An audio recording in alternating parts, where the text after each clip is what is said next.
એટલે text file આવે ને. હવે આપણે આ ફાઇલનું નામ રિનેમ કરી છે એટલે કસ્ટમ ફોન્ટ ક્રિએટ કરવા છે એટલે ફાઇલનું નામ હું custom.html એવું આપી દઉં છું અત્યારે. રેડી. હવે આ ફાઇલને રન કરવા માટે બ્રાઉઝરની અંદર ડ્રેગ એન્ડ ડ્રોપ કરો એટલે એક્ઝિક્યુટ થઈ જશે. હજી આપણે કાંઈ કોડ લખેલો છે નહીં. હવે રાઇટ ક્લિક કરી edit with Notepad plus plus એટલે આપણને કોડ જોવા મળશે. સિન્ટેક્સ શું હતી? HTML ટેગ સ્ટાર્ટ કરો, HTML ટેગ ઓવર. એની વચ્ચે બે સેક્શન પાડી છે ને આપણે. પેલો હેડ ટેગ અને ત્યાર પછી body tag. Body tag start કરીશું, બોડી ટેગ ઓવર. હવે હેડ ટેગની અંદર tag style type equal two text/css અને સ્ટાઇલ ટેગ શું કર્યો? ઓવર. હવે કસ્ટમ ફોન્ટ ટેગ જોવો છે એટલે પહેલા હું એક પેરેગ્રાફ ટેગ લઈ લઉં છું. હરિવંદના કોલેજ એવું પ્રિન્ટ કરી દીધું છે આપણે. હવે પેરેગ્રાફ ટેગ માટે CSS લખ્યું એટલે p curly bracket start over લખી છે ને. જોઈ લો પહેલાં આટલું રન કરી. હરિવંદના કોલેજ પ્રિન્ટ થઈ ગયું. પણ આ જે ફોન્ટ આવ્યા છે એ ક્યાં છે? Times new Roman. હવે મારે ટાઈમ્સ ન્યૂ રોમન ફોન્ટ નહીં, મારે બીજા ફોન્ટ યુઝ કરવા છે. કયા ફોન્ટ? તો આપણે જે આપણી પીસીમાં છે એમ ઇન્સ્ટોલ કરેલા નથી પણ આ ફાઇલ છે ને TTF ફોન્ટ કઈ OTP અલગ અલગ એક્સટેન્શન હોય ને. કેમ ઇમેજ હોય તો JPG, PNG, GIF આવું બધું આવે ને. ફોન્ટમાં TTP, OTF, WOFF પછી આના સિવાય EOT આ બધા ફોન્ટના એક્સટેન્શન છે.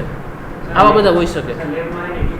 હા કોઈ પણ ચાલે, કોઈ પણ ચાલે ફોન્ટ. એ જ કહું ને આવા એક્સટેન્શન હોય એટલે તમે કોઈ પણ ફોન્ટ યુઝ કરી શકો. એટલે તમે ખાસ યાદ રાખજો. ઘણા બધા મિસ્ટેક શું કરતા હશે, બાય ડિફોલ્ટ એક્સટેન્શન હાઇડ હોય. ખબર હોય તો લેબમાં હાઇડ છે કે નહીં મને નથી ખબર. એમ નહીં, હાઇડ એટલે શું? આ તમને જો અહીં એક્સટેન્શન દેખાય છે .html લેબમાં દેખાય છે?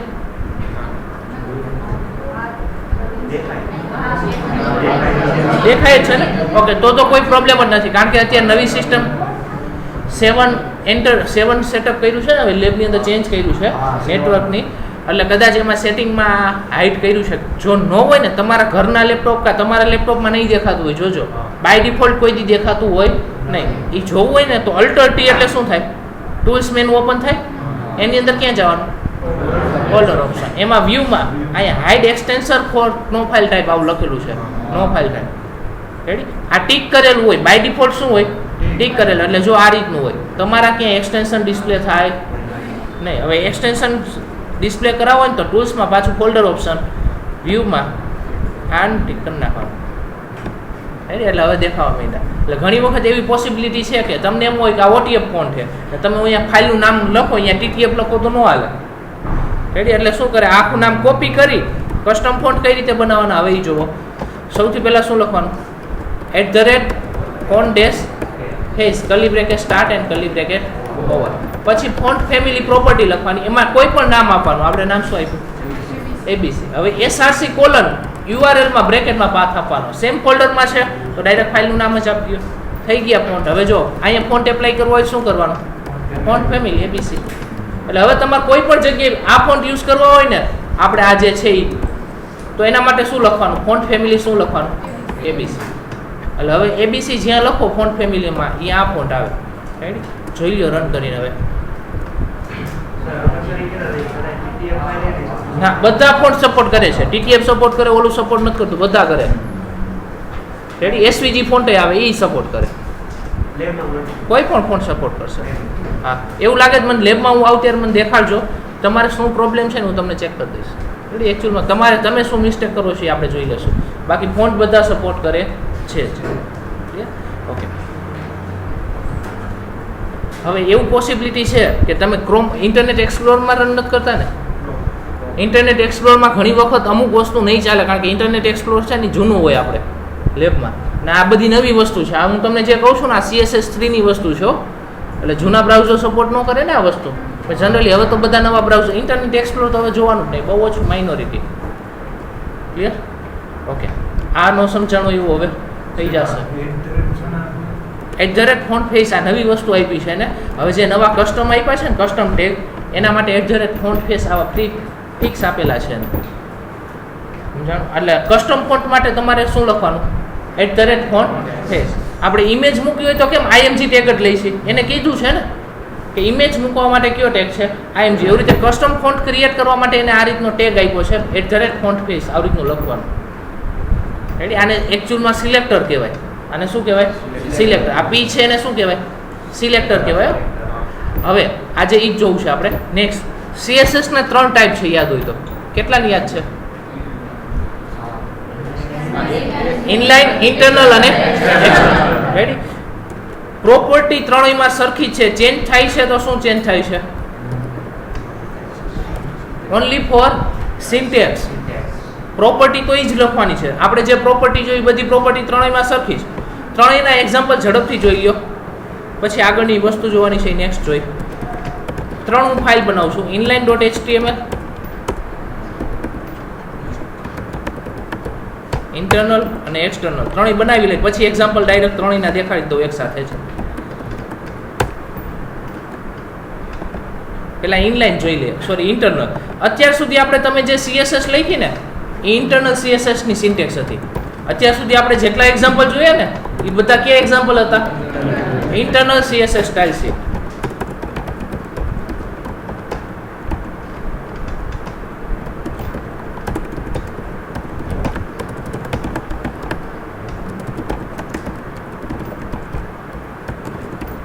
હવે એની સિન્ટેક્સ શું હતી યાદ કરો.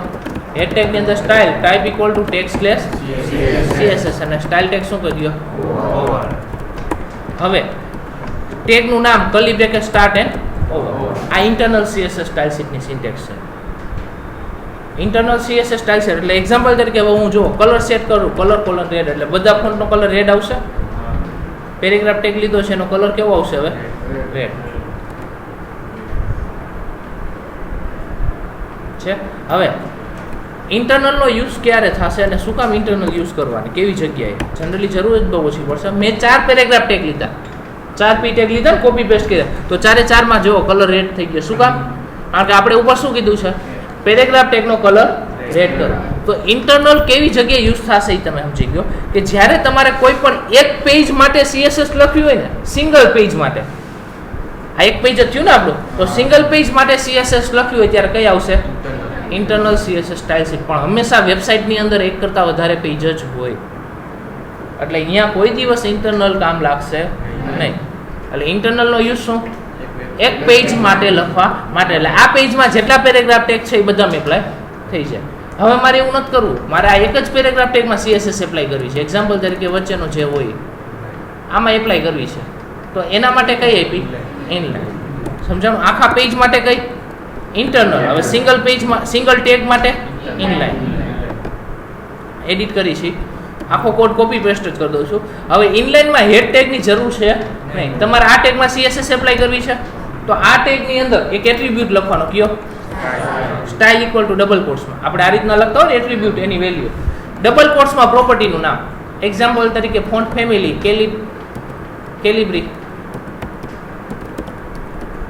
સેમિકોલન. જેટલી પ્રોપર્ટી લખ્યું, એક્ઝામ્પલ તરીકે કલર ગ્રીન, આવી રીતે કોલન કરીને લખતું જ જવાનું એક લાઈનમાં.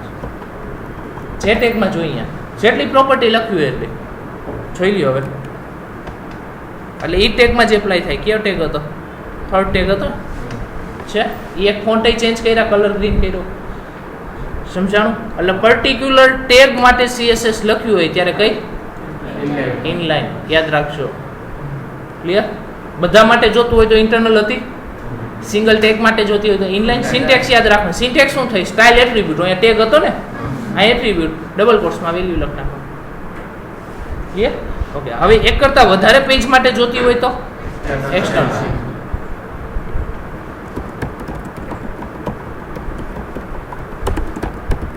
હેડ સ્ટાર્ટ કરી છે, હેડ ઓવર. ત્યાર પછી બોડી ટેગ સ્ટાર્ટ કરી છે, બોડી ટેગ ઓવર. હવે બોડી ટેગ ની અંદર આપણે પેરેગ્રાફ ટેગ પાછો લઈ લઈશું.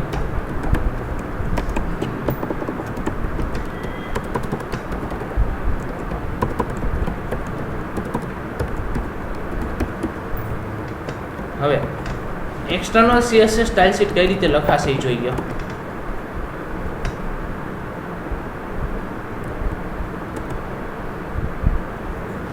એના માટે સૌથી પહેલા તમારે એક ફાઇલ બનાવવાની. રાઈટ ક્લિક કરીને ન્યૂ ટેક્સ્ટ ડોક્યુમેન્ટ. હવે ફાઇલનું નામ તમારે જે રાખવું એ રાખી શકો. આપણે શું રાખ્યું? સ્ટાઇલ. પણ એનું એક્સટેન્શન શું રાખવાનું? .css. અત્યાર સુધી આપણે કેમ HTML રાખતા હતા ને, હવે CSS ફાઇલનું એક્સટેન્શન શું રાખવાનું થશે? .css. ફાઇલનું નામ જે રાખવું હોય પણ એક્સટેન્શન ખાલી શું લખ નાખો? .css. આટલું થઈ ગયું. હવે CSS નું કોડિંગ બધું અહીંયા કરવાનું. સમજાણું? તો હવે આપણે એક્ઝામ્પલ તરીકે કઈ રીતનું કરવાનું જોવો. સ્ટાઇલ ટેગમાં આપણે શું લખતા? આ રીતે કંઈક લખતા હતા. પેલા સ્ટાઇલ ટેગ લખતા હતા ને, હવે ટેગ નહીં લખવાનો, ડાયરેક્ટ કોડિંગ જ લખવા માંડવાનું CSS નું. P curly bracket start over, colour green કરવો છે તો કલર ગ્રીન, ફોન્ટ બોલ્ડ કરવા છે તો ફોન્ટ વેઇટ બોલ્ડ, બધી પ્રોપર્ટીઝ હતી જે પ્રોપર્ટી યુઝ કરવી હોય. હવે આ CSS તો લખ નાખી, પણ આ પેજને કઈ રીતે ખબર પડે કે મારે અહીંયા એપ્લાય કરવાની? તો એ પેજને અહીંયા કોલ કરવું પડે. રેડી? તો એના માટે ટેગ આપ્યો છે લિંક. REL ઇક્વલ ટુ શું લખવાનું? Style C. અને href ઇક્વલ ટુ એ પેજનું પાથ આપી દેવાનું. એ CSS ફાઇલનો પાથ સેમ ફોલ્ડરમાં જ છે, તો style.css. તમે જે નામ રાખ્યું હોય, abc.css હોય તો અહીં abc.css, તમે જે નામ આપો એ લખવાનું. એટલે હવે આનો મિનિંગ એવો થાય કે તમે એવું કહો છો કે style.css માં જેટલું કોડિંગ હોય આ પેજમાં રન થવું જોઈએ. જોઈ લો.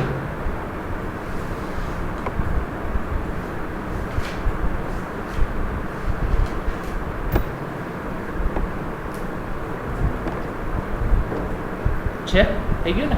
બોલ્ડ અહીં થયા અને કલર કેવો કર્યો આપણે? ગ્રીન. ક્લિયર? હવે તમારે 5 પેજમાં જરૂર હોય તો શું કરવાનું? 5 પેજમાં એક જ લાઈન લખવાની, આ એક જ લાઈન લખવાની. ઓલું શું થાય? CSS બધી લખવી પડે.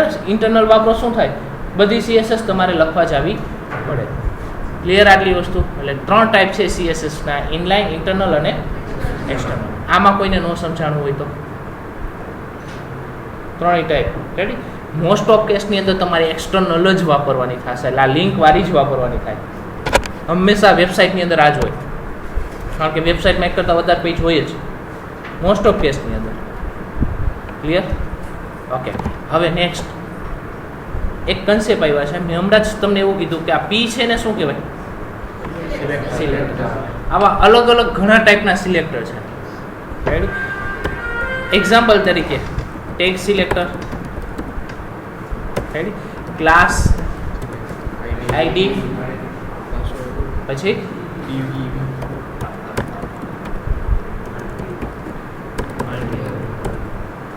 Multi level,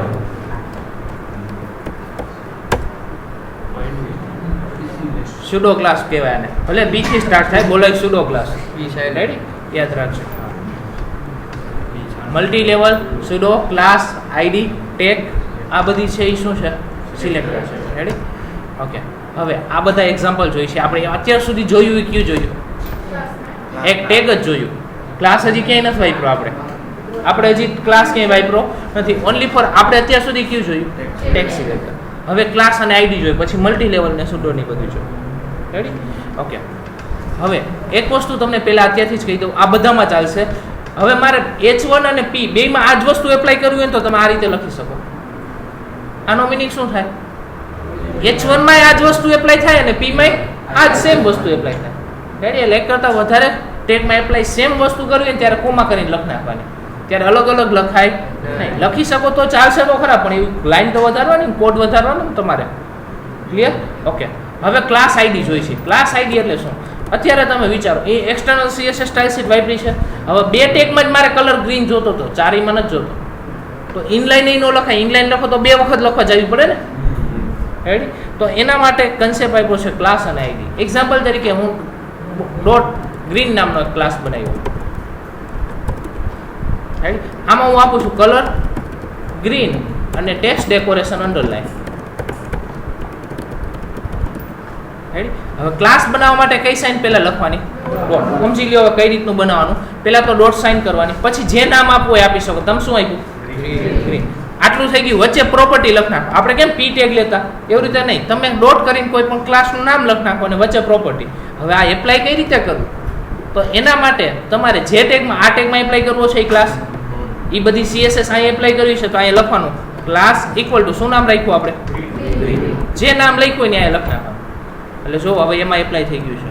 okay. પહેલાં એક વસ્તુ કરું છું, પેરેગ્રાફ ટેગની આ CSS કાઢી જ નાખું છું, નકર ડિફરન્ટ નહીં દેખાય. ઓલરેડી ગ્રીન કલર હતો જ. છે. આ 3 માં નથી આવ્યું, આમાં થઈ ગયું કલર ગ્રીન ને અંડરલાઈન આવી ગઈ છે. હવે તમારે બીજા ટેગમાં એપ્લાય કરવું છે, આ ટેગમાં થર્ડ ટેગમાં, તો ક્લાસ ઇક્વલ ટુ પાછું શું લખી આવો, જેટલી જગ્યાએ જોતું અહીંયા લખતું જવાનું. સમજાણું આટલી વસ્તુ ક્લાસ. હવે આઈડી બનાવવા માટે એસ સાઇન કરવાની. એક્ઝામ્પલ તરીકે એબીસી, એમાં આપણે એક્ઝામ્પલ તરીકે બેકગ્રાઉન્ડ સેટ કરી અને કલર વ્હાઇટ કરી નાખી. આ ખબર છે ને 3 ડિજિટ ક્યારે આપી શકો? આ તો બધાય બાયડી 3 ડિજિટ ક્યારે આપી શકો? 6 કેરેક્ટર હોય ને હંમેશા, 3 લખો તોય ચાલે, પણ ક્યારે 6 કેરેક્ટર સરખા હોય ત્યારે 3 ડિજિટ લખો તો ચાલે. યાદ રાખજો, સમજાણું? 6 ડિજિટ સરખા આપવાના હોય ત્યારે 3 ડિજિટ લખો તો ચાલે. ઓકે, જોઈ લ્યો. હવે ઓકે, આઈડી બની ગયું. આઈડી બનાવવા માટે કઈ સાઇન કરવાની? એસ, પછી કોઈ પણ નામ આપો. તો આપણે શું પાડ્યું? એબીસી. હવે આ એપ્લાય કઈ રીતે કરવાનું? સેમ આ જ રીતે ક્લાસની જગ્યાએ શું લખવાનું? આઈડી ઇક્વલ ટુ શું પાડ્યું? એબીસી. જોઈ લો છે બેકગ્રાઉન્ડ કલર, અને આપણે શું આપ્યું? Font colour. હવે જેટલી જગ્યાએ એપ્લાય કરવું હોય આ થઈ શકે. તો બે થી સરખું જ થયું, તો બે વચ્ચે ડિફરન્સ શું? બે માં સરખું જ થયું ને. ઓકે, તો બે વચ્ચે ડિફરન્સ. 2 વાર યુઝ કર્યું, જોઈ લ્યો આઈડી આપણે, 1 વાર નથી વાપર્યું.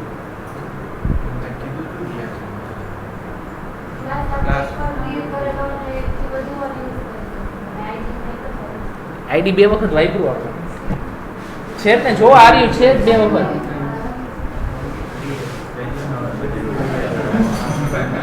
જો મેં આઈડી 2 વખત લખ્યું છે, તમે બોલો છો આઈડી 1 વખત યુઝ થાય, પણ 2 વખત યુઝ કર્યું છે આપણે. ઓકે, આઈડી સેમ ટેગમાં સિંગલ ટાઈમ યુઝ થાય. ડિફરન્ટ ત્યાં છે 1 વખત ને 2 વખત, એ સાચું, પણ ક્યાં એ જોઈ લ્યો. હવે એક્ઝામ્પલ તરીકે હું પાછો બીજો ક્લાસ બનાવું XYZ, યાદ રાખજો છે.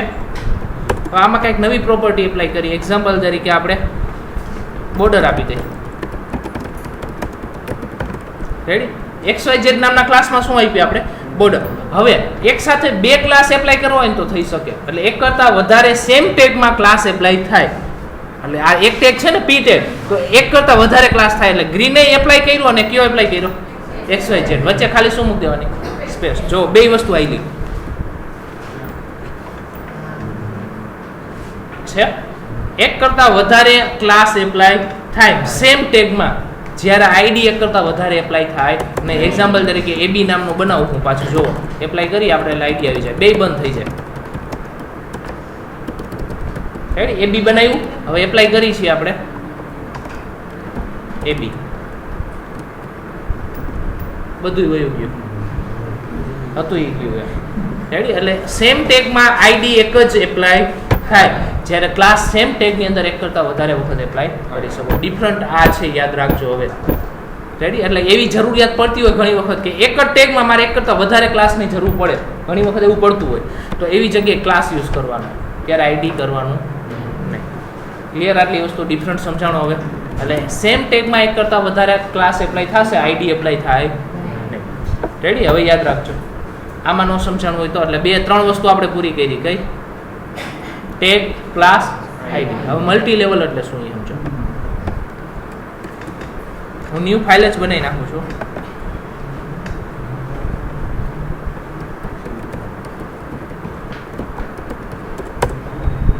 હું ઇન્ટરનલ લખું છું અત્યારે, બીજી ફાઇલ નો બનાવવી પડે એટલા માટે. બાકી ચાલશે બે, ઇન્ટરનલ ને એક્સટર્નલ બે ચાલશે. HTML ની અંદર કયો ટેગ લઈએ છીએ આપણે? હેડ ટેગ સ્ટાર્ટ કરી છે, હેડ ટેગ ઓવર. એની વચ્ચે style tag type equal to ટેગ/CSS, અને સ્ટાઇલ ટેગ શું કરી દઈએ છીએ આપણે? ત્યાર પછી બોડી ટેગ સ્ટાર્ટ કરી છે, બોડી ટેગ ઓવર. હવે એક્ઝામ્પલ તરીકે મલ્ટી લેવલ એટલે શું સમજો. UL ની અંદર કયો ટેગ લીધો? LI ની અંદર કયો ટેગ લીધો? એ ટેગ.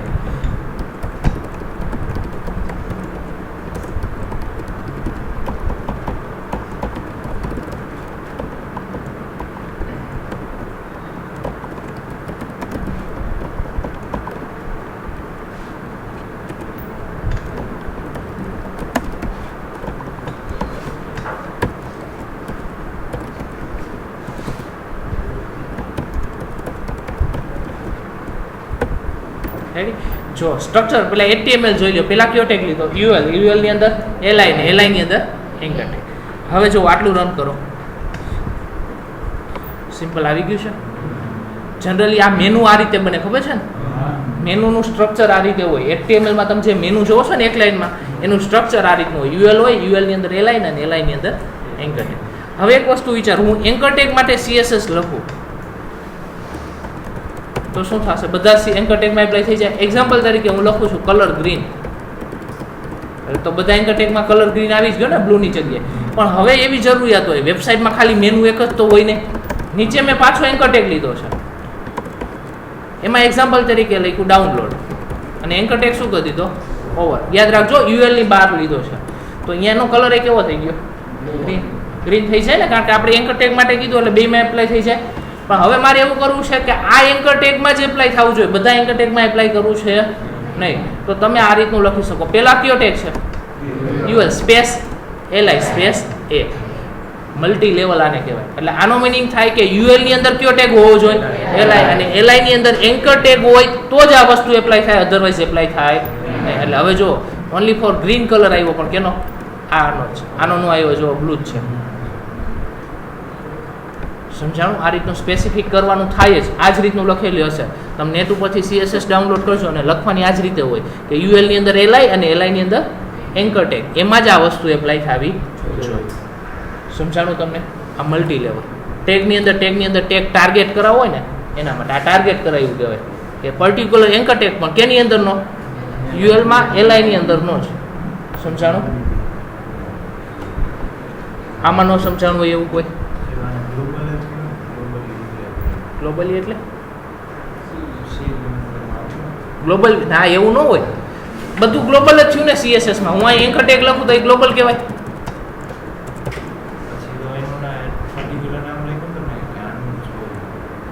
એ મલ્ટી લેવલ. અહીંયા ગ્લોબલ જેવો એવો કન્સેપ્ટ જ ન આવે.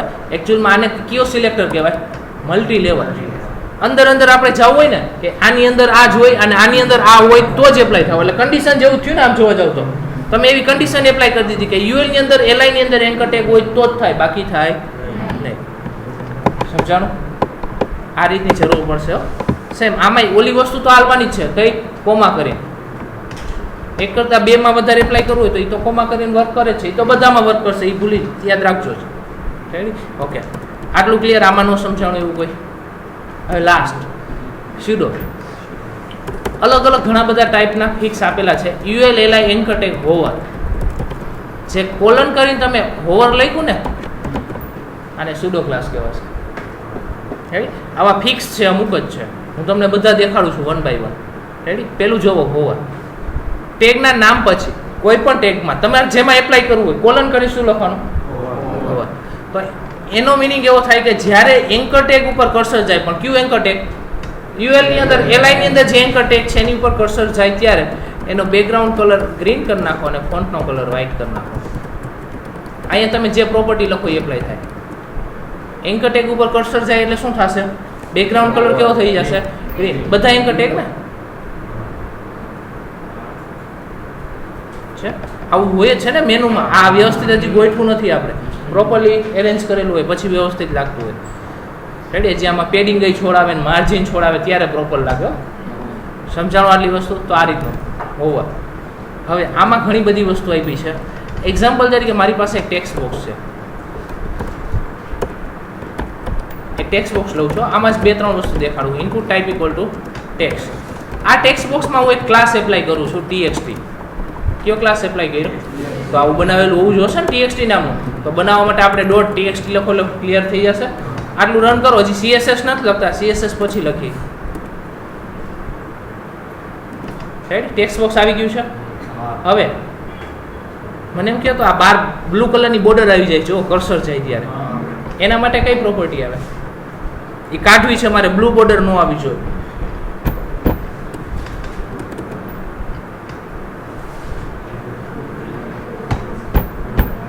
પ્રોપર્ટી છે એક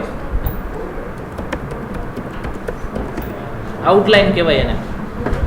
આઉટલાઈન 0 એટલે જો હવે નહીં આવે. અત્યારે તો આવતું જ નહોતું, ક્લિક કરો ત્યારે નથી આવતું હવે છે. એટલે ઘણી જગ્યાએ આવી જરૂર પડતી હોય, કાઢવાનું થતું હોય તો એના માટે.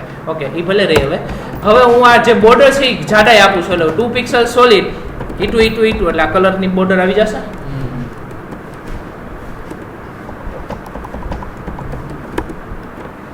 4 પિક્સલ રાખી છે.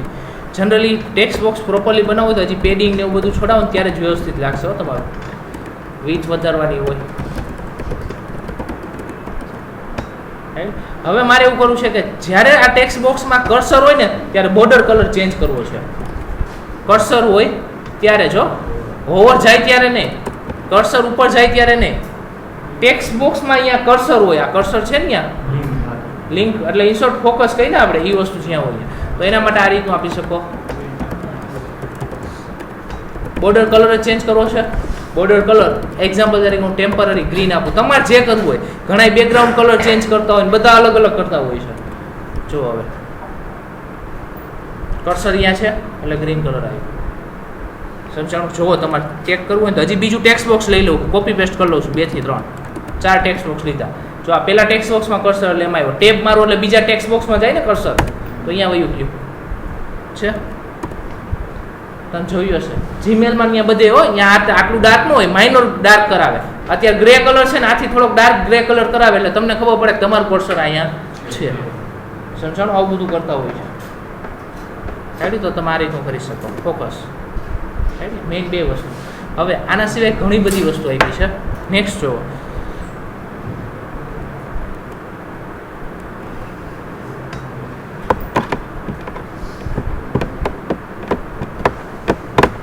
બીજું પેજ લઉં છું.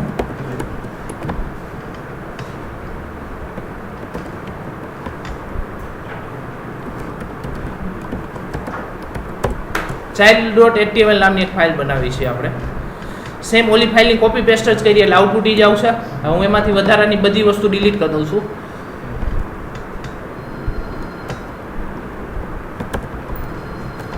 એક્ઝામ્પલ કંઈક આમાં પછી બધું ભેગું થઈ જશે. ઓકે, એક્ઝામ્પલ તરીકે હું પેરેગ્રાફ ટેગ લઉં છું. અંદર કાંઈ લખતો નથી અત્યારે, ઓનલી ફોર 4-5 પેરેગ્રાફ ટેગ લીધા છે. હવે પેરેગ્રાફ ટેગ છે એના માટે CSS લખ્યું એટલે તમે આ રીતે લખી શકો ને. હવે એક્ઝામ્પલ તરીકે હું એની હાઇટ વિથ સેટ કરી દઉં, વિથ 100 પિક્સેલ, હાઇટ 100 પિક્સેલ. હવે હું કહું કે બેકગ્રાઉન્ડ રેડ, એટલે બધા પેરેગ્રાફ ટેગમાં બેકગ્રાઉન્ડ રેડ કલર આવશે. જોઈ લ્યો રન કરીને છે. હા, પેરેગ્રાફ ટેગ બાજુ જોતા હોય શું કરવું પડે? મેં કીધું ઘણી બધી પ્રોપર્ટી છે હજી. બાજુ પેરેગ્રાફ ટેગ જોતા હોય તો હોય જ છે. આવું એક્ઝામ્પલ તરીકે તમને યાદ કરાવો.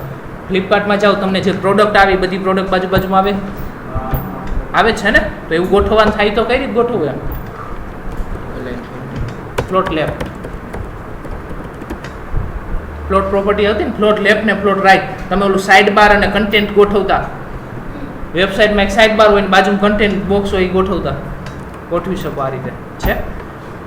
2 વચ્ચે જગ્યા નો આવે ને. હવે તો જગ્યા રાખવી હોય તો પછી માર્જિન પ્રોપર્ટી, કેટલી જગ્યા રાખવી? 10 પિક્સેલ. એ તો આપણી ઉપર. હવે CSS આપણી બધી પ્રોપર્ટીનો યુઝ કરતો જવાનો. રાઈટ? હવે મારે એવું કરવું છે કે આ જે આવે છે ને બોક્સ, એમાં છેલ્લું બોક્સ છે ને એનો એકનો જ કલર મારે બ્લુ કરવો છે. શું કરવું છે આપણે? છેલ્લા બોક્સનો કલર બ્લુ કરવો છે. તો તમે આવું આપી શકો, P: last child. Background colour કેવો કરવો? બ્લુ. Only for last. આવી જરૂર ક્યાં પડે ને તમને એક્ઝામ્પલ દેખાડું. કારણ કે હજી હું અત્યારે તમને લાઈવ એક્ઝામ્પલ નથી દેખાડી શકતો. એનું રીઝન છે કે આખી ટેમ્પલેટ હોય ને તો તમને ખબર પડે એકચ્યુઅલમાં કેવી જગ્યાએ જરૂર પડે. મેનુમાં તમે વિચારો, તમે બધાએ જોયું છે મેનુ આવતા હોય ને, તો મેનુ એટલે એક ઓલું ઇનશોર્ટ મેનુ હોય ને જનરલી, એમાં બેકગ્રાઉન્ડમાં જનરલી કલર આપેલો હોય. છેલ્લું મેનુ હોય ને, છેલ્લું મેનુ એમાં ખબર હોય તો રાઈટ સાઈડ આમ ટચ થઈ જતું હોય. એક્ઝામ્પલ તરીકે ડિઝાઇન હોય તો આ રાઈટ સાઈડ આ રીતના વચ્ચે ડિઝાઇન આવી હોય આખી.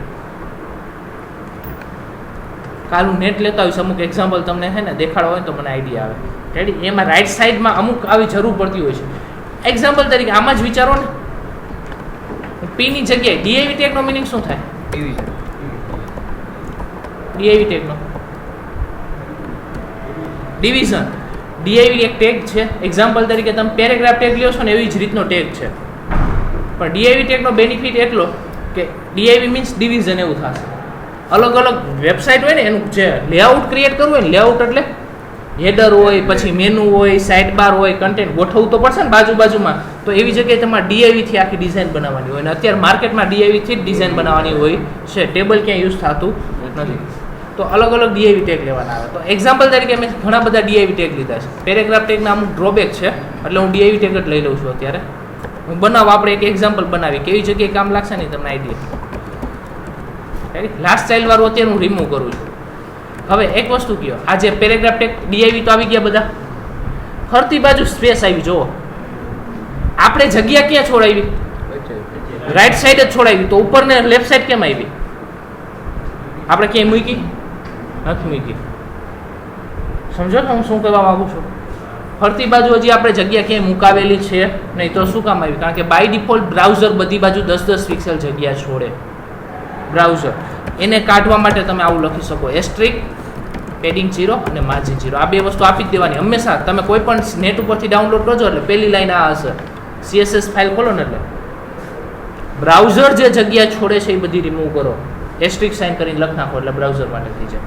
કોમન નીકળી ગઈ. હવે રેડી, પેડિંગ માર્જિન છોડે બાય ડિફોલ્ટ એ રિમૂવ થઈ ગઈ. હવે મારે એવું કરવું છે કે ટોટલી કેટલા છે? 5 બોક્સ છે ને, તો 5 બોક્સના સરખા ભાગ કરવા છે આપણે. યાદ રાખજો, પર્સન્ટેજમાં આપવું તો કેટલા આપવા પડે? 20% આપવું એટલે થઈ જાય. હાઇટ ફિક્સ રાખી છે વિથ 20%. 5 ભાગ થવા જોઈએ, તો બાજુ સમાઈ જવા જોઈએ, સમાણા નહીં. પ્લસ આ ઉપર નીચે આવી ગયું, અહીંયા સમાણું નહીં એટલે ક્યાં આવી ગયું? નીચે. પ્લસ નીચે જગ્યા છોડાવી દે, માર્જિન રાઈટ અને માર્જિન બોટમ. એટલે અહીં જો જગ્યા નથી આવતી નહીં આવી જાય ને. ઓકે, તો 5 સમાવા જોઈએ, નો સમાણા. શું કામ નો સમાણા?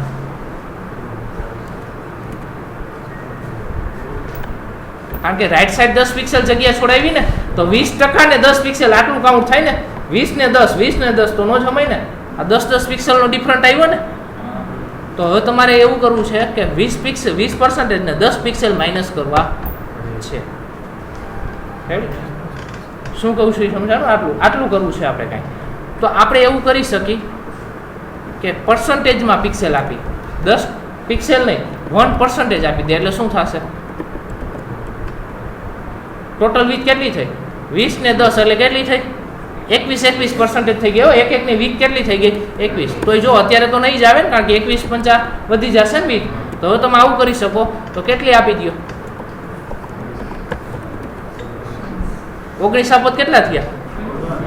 19 ને 20 હવે થઈ ગયું. તો હવે જુઓ પ્રોબ્લેમ હવે તમને દેખાશે. છેલ્લામાં જગ્યા તો છોડે જ ને. છેલ્લું મારે જગ્યા નથી છોડવું, છેલ્લું એક લાઈનમાં જોઈ, પાછું સામે અડેલું હોવું જોઈએ.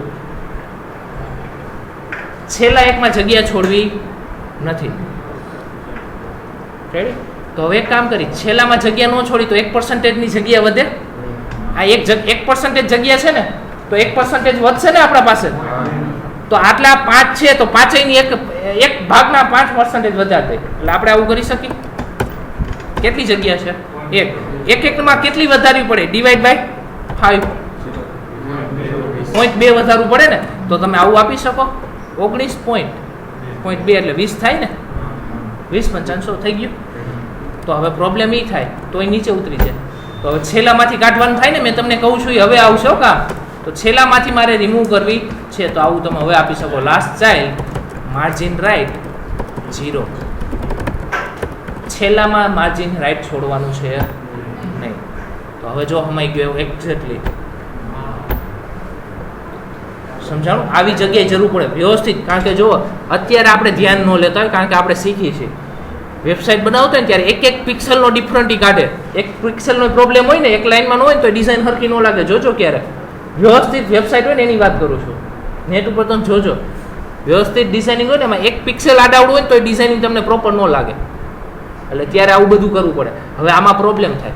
થઈ તો ગયું અત્યારે. હવે મારી પાસે 10 બોક્સ છે. હવે વિચારો, એટલે કોપી પેસ્ટ કરી લો. 5 છે એના પાછા કોપી પેસ્ટ કરી લઉં છું. 10 થઈ ગયા તો પ્રોબ્લેમ પાછો. શું કામ? આપણે છેલ્લામાં જગ્યા નથી છોડાવી, એટલે આમાં નથી છોડાવી. તો અહીંયા 5 છે તો અહીંયા તો જગ્યા છૂટેલી હોય ને. તો તો હવે આપણે એવું કરવું છે કે 5માં 10માં 15માં 20માં જગ્યા નથી છોડવી, 5 ગેપે જગ્યા છોડવી નથી. તો આના માટે જ એક નવી પ્રોપર્ટી પાછી લાસ્ટ ચાઇલ્ડ યાદ રાખજો, નવું લખું છું અહીંયા, NTH ઓફ ટાઈપ બ્રેકેટમાં પેલા આટલું લખવાનું જ, બ્રેકેટમાં તમારે લખવાનું કેટલામાં છોડવી છે, 5માં 10માં, એટલે 5ના ગેપે જોઈ છે ને 5n + 5 આવું લખવાનું. એટલે આનો મિનિંગ થાય કે 5માં 10 ફિક્સ જગ્યા આવશે નહીં, પાછું 10માં નહીં આવે, 15માં નહીં આવે, એટલે 5 નું કેલ્ક્યુલેશન કરતા જાવ તમે, એવું કહેવા માંગો છો. જોઈ લ્યો હવે પ્રોપરલી એક્ઝેક્ટલી આવી ગયું. તમારે જેટલા વધારવા હોય એટલા વધારી દો, પ્રોપરલી ચાલે. હવે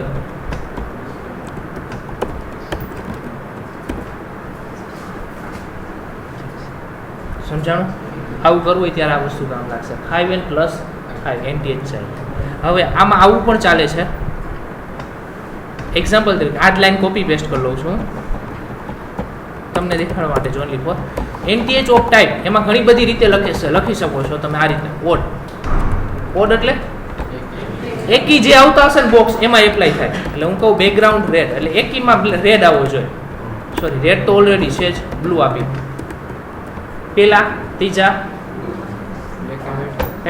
ઇવન લખો એટલે શું થાય, બેકીમાં આવશે. સમજાણું આટલી વસ્તુ? હવે નવું આજી થોડુંક માઇનર.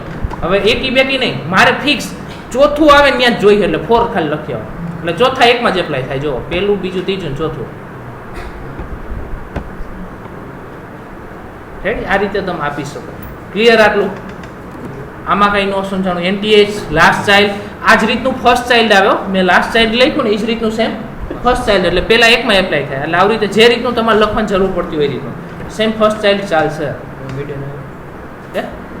મિડલ એટલે ના, એવું ન થાય. એ પછી આપણા કેલ્ક્યુલેશન કરવાના. પ્રોપર્ટી આપી છે ને ચાઇલ્ડ, એટલે એની અંદરના ટેગ થયા કહેવાય, બોડી ટેગની અંદરના પેરેન્ટ ને ચાઇલ્ડ કહીને આપણે ટ્રી સ્ટ્રક્ચરની વાત કરીએ. આપણા પેરેન્ટ ચાઇલ્ડની નથી વિચારવાનું, ટ્રી સ્ટ્રક્ચરમાં જે આવતું હોય એ રીતનું. હા, આ રીતનું કરી શકો તમે. સિગ્નલ આવ્યા પણ કાંઈ ખાતું નથી. ઓકે, આટલું સમજાણું. NTH ચાઇલ્ડ વાળું ક્લિયર બધાને? હોવર, ફોકસ, આ રીતનું ઘણું બધું છે. હવે જો એક વસ્તુ એક્ઝામ્પલ જોઈએ, એના પહેલાં હું અમુક પ્રોપર્ટી દેખાડ દઉં, પછી એક્ઝામ્પલ જોઈએ. આના સિવાય માર્કેટમાં ઘણું બધું છે. મેં અમુક એક્ઝામ્પલ આપ્યા છે, NTH ચાઇલ્ડ, ઓવર, ફોકસ, આવું ઘણું બધું છે. રેડી? પણ જેટલું યાદ આવતું જશે ને હું તમને કરાવતો જઈશ. રેડી? આવા ઘણા બધા છે. એક્ઝામ્પલ તમને દેખાડતો જાઉં. પહેલાં 1 થી 2 પ્રોપર્ટી જોઈ લો. ઓકે, એક નવું એક્ઝામ્પલ, ડિસ્પ્લે પ્રોપર્ટી અને પોઝિશન પ્રોપર્ટી. પહેલાં પોઝિશન જોઈ લો, પછી ડિસ્પ્લે જોઈ.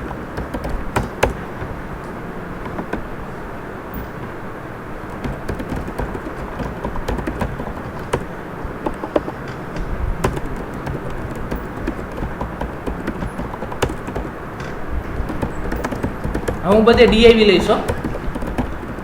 પેરેગ્રાફ ટેગ આપણે ક્યાંય હવે બહુ ઓછા યુઝ કરશું, કારણ કે ડિઝાઇન હંમેશા જનરલી DIV થી જ બનાવવાની હોય છે. ઓકે, એક DIV લીધો છે. આને હું કહું છું ક્લાસ ઇક્વલ ટુ બોક્સ. આપણે શું નામ આપ્યું એનું? બોક્સ. રાઈટ?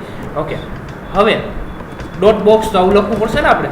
તો આની હું અત્યારે વિડ્થ આપું છું 200 પિક્સેલ, હાઇટ આપી દઉં છું 200 પિક્સેલ.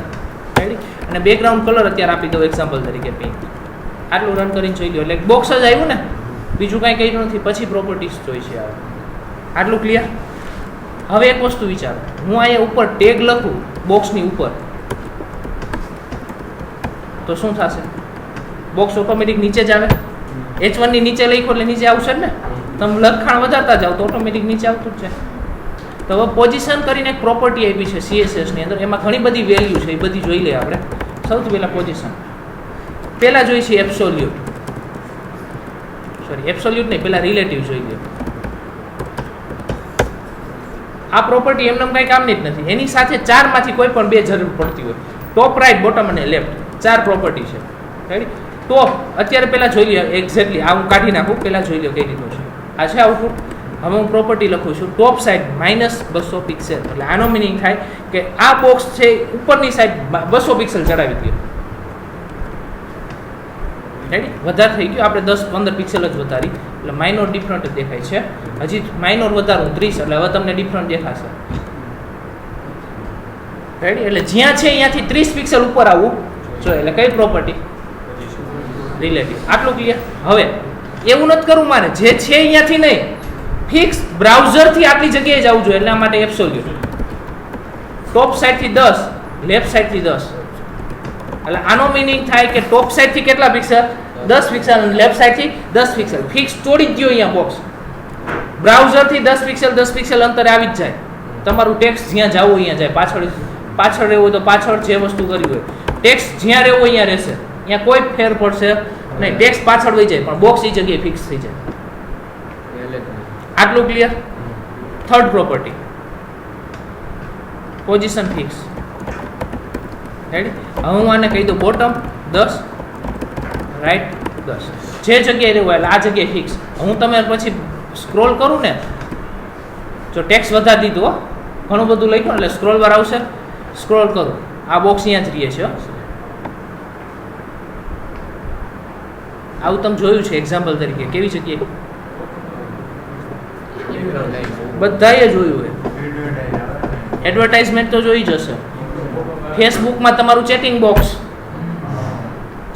અહીંયા જ રહે કોર્નરમાં, ત્યાંથી ડગતું નથી, મૂવ નથી થતું. હે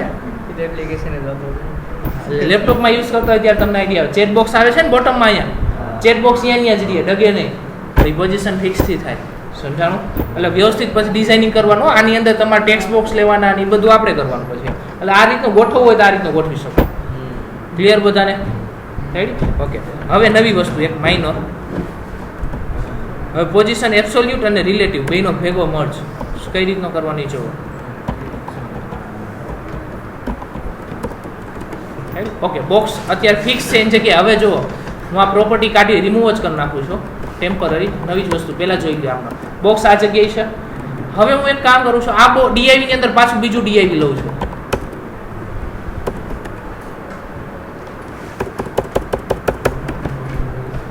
ડીઆઈવી ની અંદર બીજો ડીઆઈવી લઈ જ શકો તમે. આને આપી દે આપણે inner box, class equal to inner box.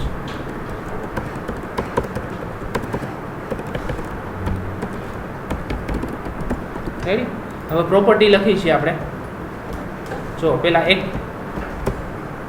Dot inner box નામનો ક્લાસ બનાવવો પડશે. એની હાઇટ વિથ આપી છે પણ હાઇટ વિથ થોડીક ઓછી આપી એટલે ડિફરન્ટ દેખાય ને. ઓલી 200 પિક્સેલ છે, આની કેટલી આપી દે 100. આનો બેકગ્રાઉન્ડ કલર આપણે બ્લુ કરી નાખી, કલર પિંક છે. જો એટલે એની અંદર બોક્સ આવી ગયું. એ હંમેશા બાય ડિફોલ્ટ આ જ રીતે આવે, લેફ્ટ સાઈડ ટોપ સાઈડ જ આવે હંમેશા બોક્સ. હવે ઉપર તમે એક લાઈન લખો એટલે બોક્સ ઓટોમેટિક નીચે આવવાનું છે ને.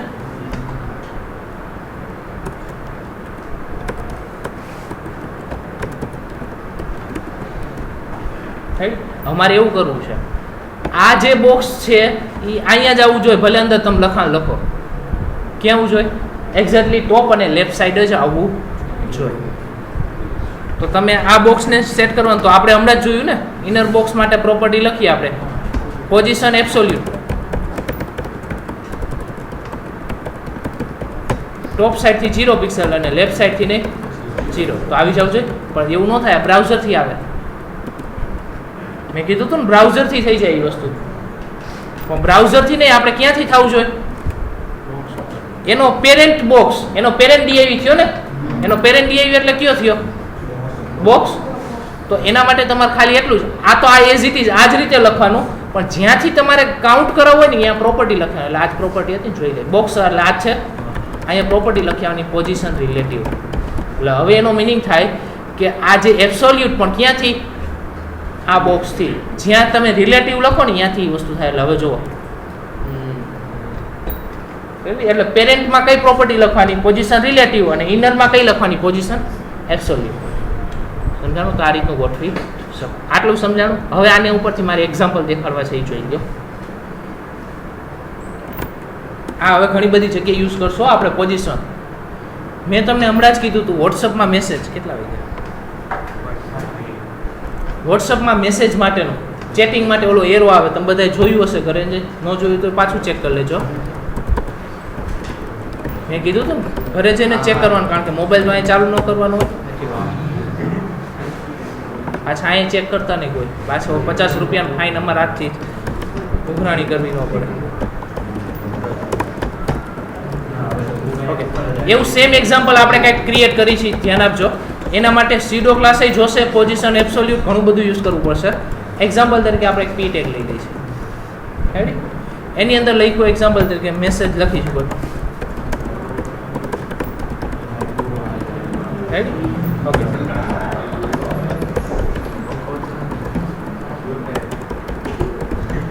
હજી વાર છે એની.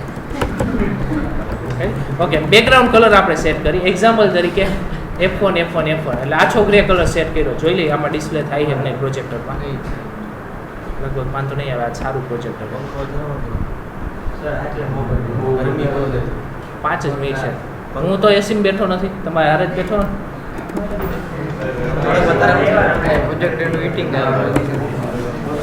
છેલ્લી 5 જ મિનિટ છે. ઓકે, બારીક બંધ કર દે, બારીક.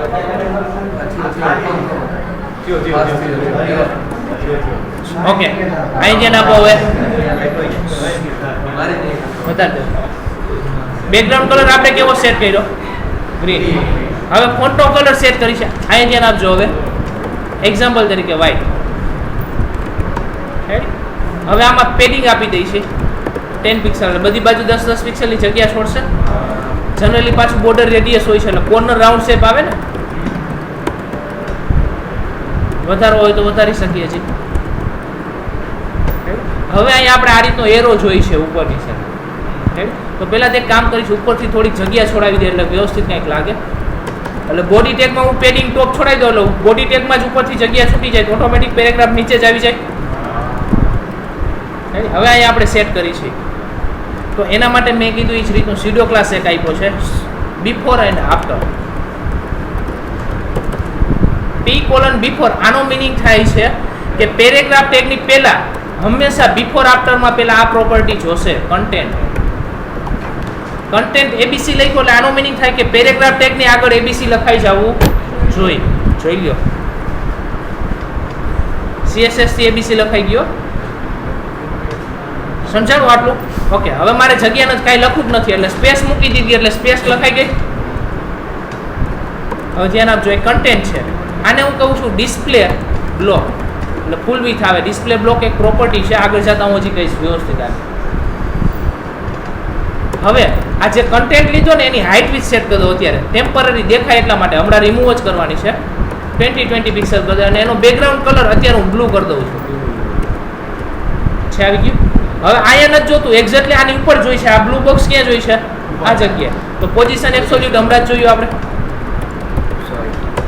પોઝિશન એબ્સોલ્યુટ ટોપ સાઈડથી 0, લેફ્ટ સાઈડથી 0 એટલે કયો કોર્નર આવે? આ કોર્નરમાં આવશે. પણ અત્યારે બ્રાઉઝરથી લઈ લઈએ ને, બાય ડિફોલ્ટ બ્રાઉઝરથી. તો પેરેન્ટમાં કયું આપવાનું? Position relative. એટલે અહીંથી કાઉન્ટ થઈ ગયો એટલે અહીંયા આવી ગયું. અહીંયા નહીં, અહીંયા એક્ઝેક્ટલી જોઈ છે એટલે લેફ્ટ સાઈડથી હું થોડીક જગ્યા દૂર મુકાવું છું. એટલે એક્ઝામ્પલ તરીકે 30 પિક્સલ, એટલે 30 પિક્સલ લેફ્ટ સાઈડથી દૂર આવી ગયું. ઉપરની સાઈડ જોઈ છે એટલે ટોપ સાઈડ માઇનસ કેટલો અપાય? 20 આપો એટલે એક્ઝેક્ટલી આવે. શું કામ? હાઇટ કેટલી છે? 20 એટલે 20 પિક્સલ ઉપર ચડાવો એટલે થઈ ગયું એક્ઝેક્ટલી. ઓકે, હવે હું આની બોર્ડર આપું છું 10 પિક્સલ સોલિડ રેડ અત્યારે આપું છું. હવે હાઇટ વિથ 0 આપી દેવાય ને, એ નોંધ જોતી. મેં કીધું ટેમ્પરરી અત્યારે હું આપું છું, પછી કાઢવાની જ છે એટલે થઈ ગયું એક્ઝેક્ટલી.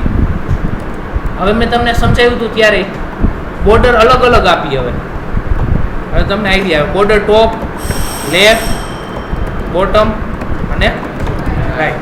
કલર ચેન્જ કરી છે. લેફ્ટ સાઈડનો ગ્રીન કરી છે, સોરી બોટમ સાઈડનો ગ્રીન કરી છે અને ટોપ સાઈડ ગ્રીન કરી છે. એટલે જો તમને ડિફરન્સ દેખાશે. ત્યારે મેં ટ્રાયેંગલ બનાવવાનું કીધું તમને છે. હવે આ બાકીનું બધું હાઈટ કંઈક વાયક રાખો એટલે થઈ ગયું. ટોપ સાઈડની રિમૂવ કરો, લેફ્ટ સાઈડમાં શું આપી દો? ટ્રાન્સપરન્ટ. અને બોટમમાં રાઈટ સાઈડે શું આપી દો? ટ્રાન્સપરન્ટ. થઈ ગયું. સોરી મિસ્ટેક થઈ ગઈ. ઓકે, ટોપ સાઈડ 20 પિક્સલ ચડાવી ને 10 પિક્સલની બોર્ડર આપી ને આપણે, થઈ ગયું. પણ હવે ટ્રાન્સપરન્ટ, પણ કલર આપણે આપેલો છે ને ટેમ્પરરી, એ કલર રાખવાનો છે.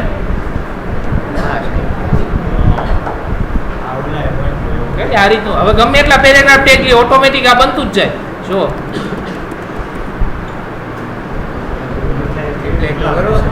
સમજાણું? આ રીતે ઓકે, આટલું રાખી છે.